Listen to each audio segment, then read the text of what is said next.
Hi, it's Christina with the Sisyphean Journal, and I want to address part of this to pro-lifers and part of this to pro-choicers.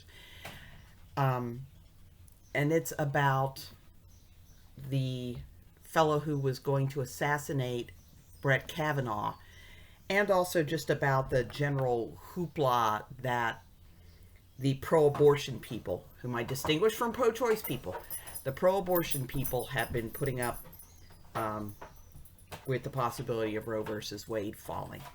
Um, First, I want to talk to the pro-choicers. Um, you've said for half a century now, nobody is pro-abortion. Nobody is pro-abortion.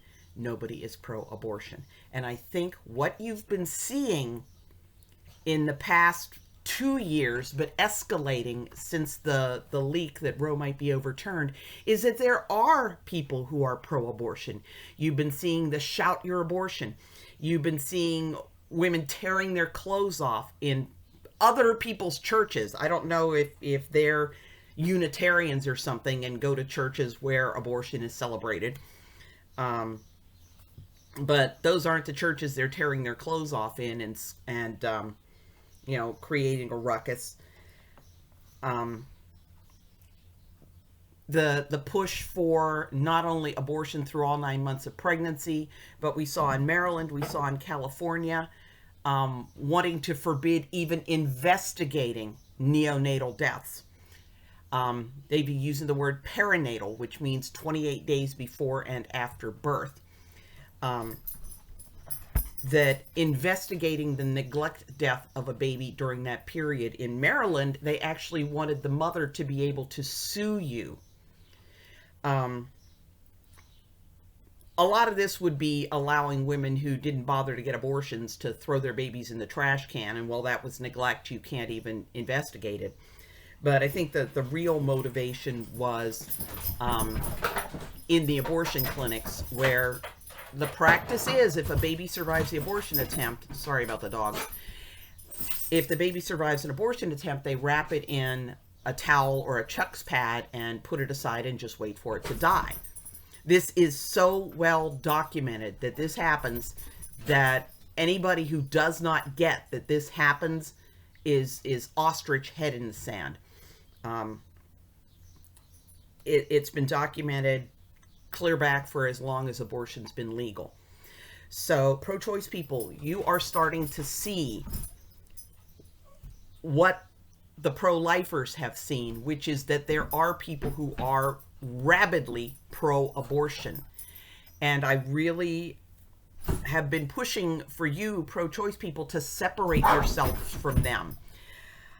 And to say, look, you guys go off and you do your pro-abortion thing, where you are okay with, strangling the baby if it comes out the chute alive, the people who defended William Waddle.